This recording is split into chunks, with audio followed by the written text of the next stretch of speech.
va avoir de l'eau. Et voilà, mesdames et messieurs, dans quelques minutes, nous allons commencer le reportage du samedi. On est le quantième aujourd'hui, le 25. Le 25 avril 2020. C'est aussi l'anniversaire aujourd'hui de la Révolution portugaise. Le 25 avril de 1974 avait lieu une révolution qui n'a pas fait de mort, une révolution pacifique où l'armée et la population portugaise ont renversé le dictateur Salazar, qui était un des derniers dictateurs fascistes donc, de l'époque des dictateurs comme Mussolini, Hitler, etc.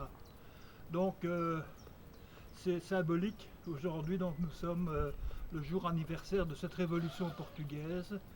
Je tenais à le signaler. Alors, bien sûr, on va faire notre petit laus comme d'habitude pour les voisins, si les voisins sortent en tout cas. Et on lancera 2-3 petits slogans, pas trop fort pour ne pas déranger la dame un peu plus loin qui est incommodée parce que je raconte tous les jours la même chose et que ça ne sert à rien, dit-elle. Enfin, ça, les gens sont ce qu'ils sont et bon, il faut bien faire avec. Alors, d'ici donc quelques minutes, nous allons donc commencer la petite séance. Je ne saurais pas la faire trop longue puisque je n'ai pas eu l'occasion d'aller chercher des piles aujourd'hui. Donc mon gueulophone est un petit peu faible. Et donc si je veux qu'il tienne encore demain et aller chercher des piles lundi au magasin, donc il faut quand même que j'économise mes forces. Voilà. De toute façon, moi je sais filmer. Hein. Oui, tu te fais filmer, mais c'est pas tellement ça, c'est pour crier aux gens dans ton affaire. Bah, on a plein de piles en haut. Hein? Mais ça dépend lesquelles. Oui, mais c'est pas ces piles-là, c'est des piles spéciales, c'est des piles spécifiques. Je sais bien que vous avez des piles, moi aussi j'en ai, mais pas celle-là. Voilà, alors, on entend donc toujours les canards, on entend... Oh, on n'entend plus, tiens, l'oiseau là. Tout. Tu vas le faire ici? Hein? Oui, je vais parler comme je parle ici devant la caméra, et je vais rester dans ce sens-ci. Moi, je vais parler. Ouais, comme tu veux, comme tu veux. Voilà mon assistante avec sa caméra, donc, hein, Chancellie, elle filme, hein, elle a récupéré de la puissance sur sa petite caméra, sur son smartphone, parce que c'est un appareil un peu plat. Enfin, moi j'y connais rien dans ces trucs-là. Alors, est-ce qu'on va entendre nos amis d'un peu plus loin? Est-ce qu'on va pouvoir faire du bruit avec eux? Ah, revoilà l'oiseau qui fait pou pou pou. Allez, Raoul et Debout, dis-moi, c'est quoi cet oiseau? Je crois que c'est une tourterelle, mais j'en suis pas sûr.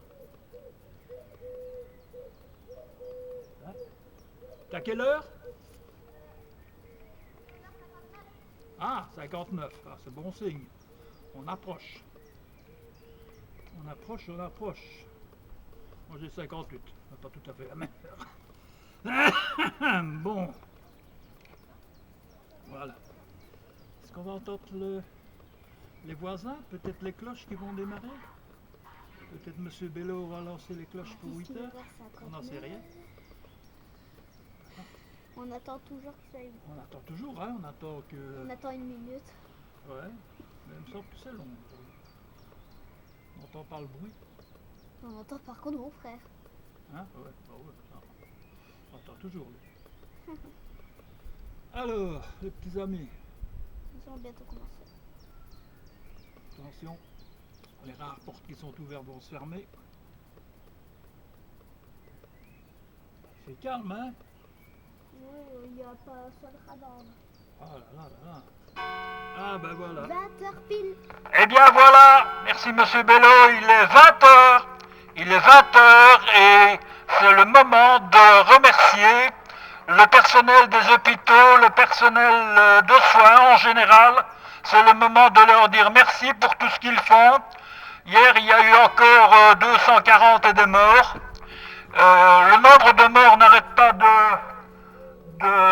stagner, mais il n'augmente pas. Même chose pour les personnes nouvellement hospitalisées, il y en a moins.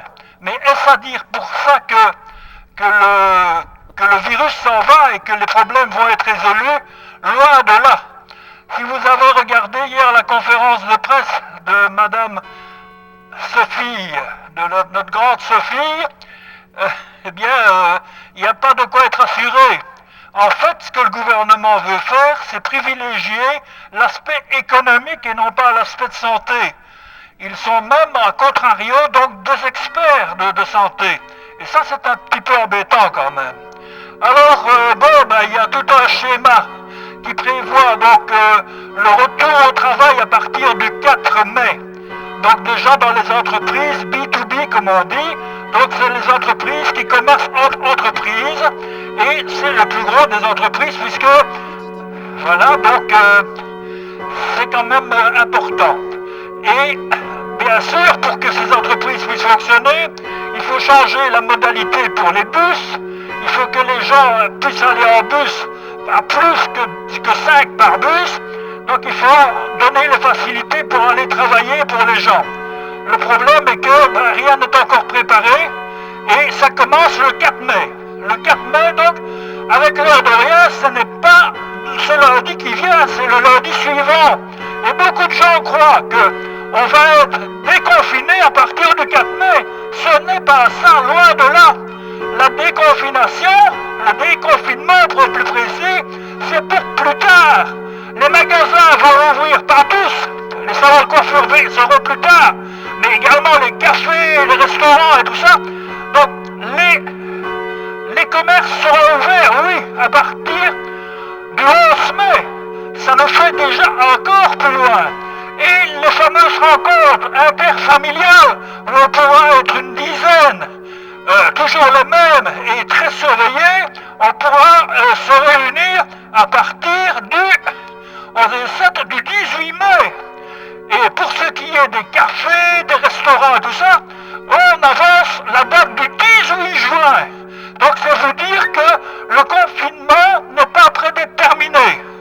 Alors on reviendra bien sûr sur toutes ces mesures dans les prochains jours ici, mais dites-vous bien que c'est malencontreusement pas encore fini, même s'il fait beau, même si on a envie d'être un peu libre, même si on a envie d'être heureux, c'est logique, hein, mais on ne saura pas malheureusement. Voilà, alors, comme je fais d'habitude, même si ça ne plaît pas à certaines personnes, je vais leur glancer 2-3 slogans, vous les reprenez ou vous ne les reprenez pas, ou vous les modifiez à votre guise, mais moi je vous dis les miens. Donc, quelque part, j'utilise un carton rouge, et le carton rouge, ça sert à dire carton rouge au gouvernement, carton rouge au gouvernement, carton rouge au gouvernement, carton rouge au gouvernement, carton rouge au gouvernement, carton rouge au gouvernement, carton rouge au gouvernement. Alors évidemment, il y en a qui disent que c'est pas bien que j'attaque toujours Maggie. C'est vrai, elle n'est pas la seule. Il y a De Backer, il y a les autres. Oui, mais c'est elle qui est quand même la figure de proue de toutes les erreurs qui ont eu lieu. Donc quelque part, c'est elle qui est malencontreusement notre tête de turc. C'est triste à dire. Alors, un petit peu d'insulte, si on veut, c'est pas une insulte pour moi, mais simplement un souhait, lui dire que ce serait mieux qu'elle exerce sa fonction, rappelons-le, c'est médecin généraliste, alors qu'elle rentre chez elle, qu'elle refrène son tablier de médecin généraliste si elle a un tablier, et qu'elle ait soigné les gens de son quartier, de son village, je ne sais pas où elle habite en Flandre, mais qu'elle s'occupe d'aller soigner les gens sur le terrain, plutôt que de priver les soignants, la population, de masques et d'équipements. Voilà, alors je lui dis simplement, Maggie, go home! Maggie, go home! Maggie,